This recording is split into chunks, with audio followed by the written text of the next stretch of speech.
There's a moment a lot of people know. You're an adult, maybe you're at work, maybe you're in a social situation, and someone makes a comment. It's not even that harsh, a mild criticism, a joke at your expense, a look that lasts a half second too long, and something in you contracts.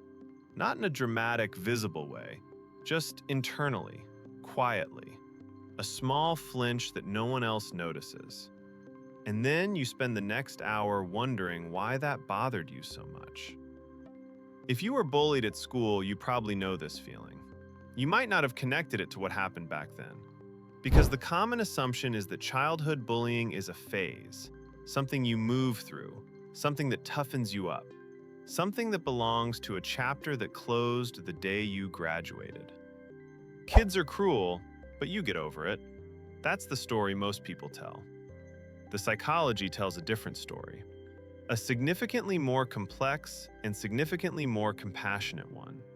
And that's what we're going to explore today. Let's start with what bullying actually is, psychologically speaking, because kids being mean doesn't quite capture it. Bullying, at its core, is repeated, intentional harm inflicted by someone with more social power on someone with less. That power differential is crucial. It's what separates bullying from ordinary conflict. When two kids argue, there's friction, but there's also rough parity. When one child is targeted repeatedly by another, or by a group, the dynamic is fundamentally different. It's closer psychologically to what researchers call relational trauma. And trauma, unlike ordinary bad experience, doesn't just leave a memory. It leaves a mark on the nervous system. Think of it this way. Imagine your nervous system is a security system in a building. Under normal conditions, it's calibrated to sound the alarm only when there's a real threat, a break-in, an actual emergency. Now imagine that for years, during some of the most formative hours of your day, the building keeps getting broken into. Not always dramatically. Sometimes it's a smashed window. Sometimes it's just someone rattling the door. But it happens again and again, in the same place, at the same time, often in front of an audience. What does the security system do? It recalibrates. It lowers the threshold for alarm. It starts going off earlier, louder, more often, because that's the rational adaptation to an environment where threats are frequent and unpredictable.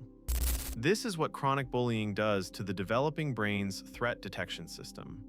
Research has shown that children who experience sustained bullying show measurable changes in the functioning of the amygdala, the brain's alarm center, and the prefrontal cortex, which regulates emotional response.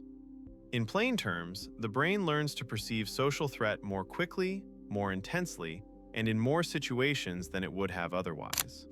The nervous system doesn't know the bullying is over. It just knows it happened, repeatedly, in social environments. And so social environments, any of them, carry residual charge. This is why that mild comment at work hits harder than it should. Your brain isn't overreacting. It's responding correctly to its own history. It just doesn't have a calendar. Here's something that doesn't get talked about enough: the way bullying rewrites a child's internal narrative. Because bullying is never just physical or verbal. At its most corrosive, it's interpretive. It hands the child a story about themselves. You are unlikable. You are weak. You are the kind of person this happens to. And children, whose identities are still forming, whose sense of self is still soft and impressionable, absorb those stories with a completeness that adults find hard to imagine. Psychologists who work with adults who were bullied in childhood often describe something they call the internalized critic, an internal voice that sounds uncannily like the bully.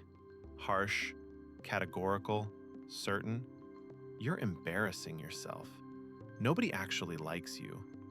Don't try, you'll just fail. People often mistake this voice for their own personality, their natural self-doubt, their realistic self-assessment. But it isn't theirs. It's borrowed.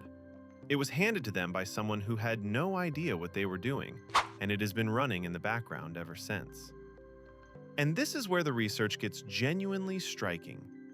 A long-term study published in JAMA Psychiatry tracked individuals from childhood into midlife and found that the psychological effects of being bullied, including elevated rates of anxiety, depression, and difficulty with social trust, were still measurable 40 years later. 40 years. The people in that study weren't defined by bullying. Most of them had built full, functional lives. But the signature was still there, in their nervous systems, in their patterns, in the specific textures of their vulnerability. This doesn't mean the damage is permanent or irreversible. It means it's real. It means it deserves to be taken seriously, not as an excuse, but as a fact. Let's talk about what these patterns actually look like in adults. Because they're often so woven into personality that the person doesn't recognize them as consequences of anything. They just think, this is who I am. There's the hypervigilance around social approval. The person who reads every room, monitors every micro-expression, who knows before anyone else when the mood has shifted, and who will be exquisitely, exhaustingly attuned to the possibility of rejection. There's the person who has become preemptively self-deprecating, who gets there first, who makes the joke about themselves before anyone else can, who has learned that if you control the narrative, you control the pain.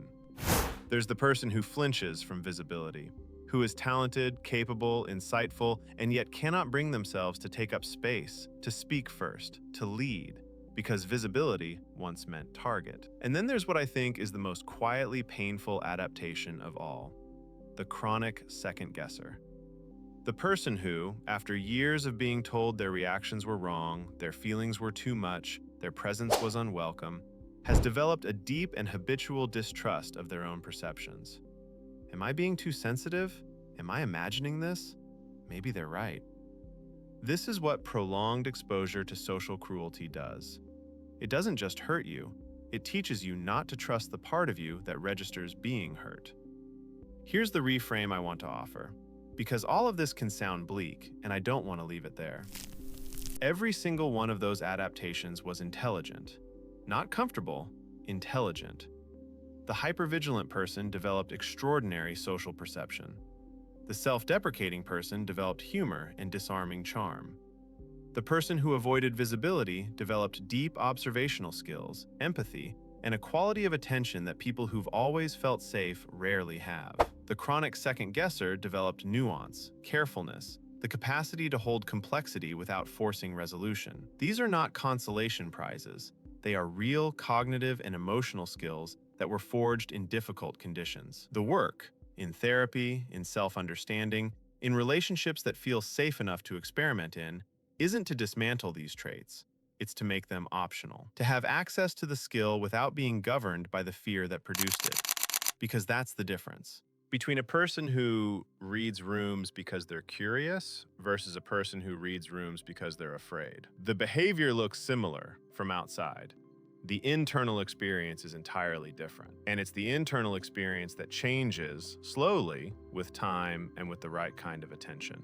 The research on post-traumatic growth, and yes, bullying can produce trauma significant enough to warrant that framework, is genuinely encouraging. People who have worked through difficult formative experiences often develop qualities of depth, resilience, and compassion that feel, to them, hard-won but real, not in spite of what happened, partly because of how they processed what happened. You were not the problem. You were never the problem. Whatever story was handed to you in those hallways or playgrounds or cafeterias, it was someone else's story, born of someone else's pain, looking for somewhere to land.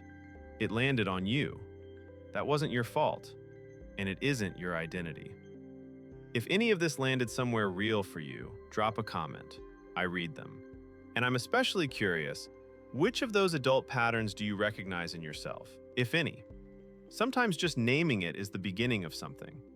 If you're new here, we explore the psychology of everyday life every week, the stuff underneath the surface. Subscribe if that feels like your kind of conversation. See you in the next one.